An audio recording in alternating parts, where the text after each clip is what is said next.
ఈరోజు చిట్టూరి మనిషి గారి జ్ఞాపకార్థము మా ఆశ్రమంలో అన్నదానం ఏర్పరిచిన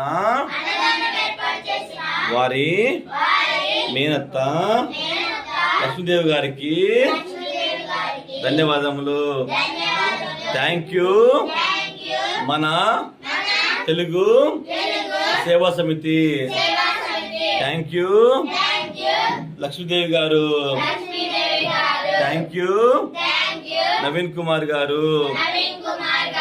భగవంతుడు మనిషి గారి ఆత్మకు శాంతి చేకూరాలని కోరుతున్నాము. భగవంతుడు మన ఆత్మను కుటుంబాన్ని దీవించాలని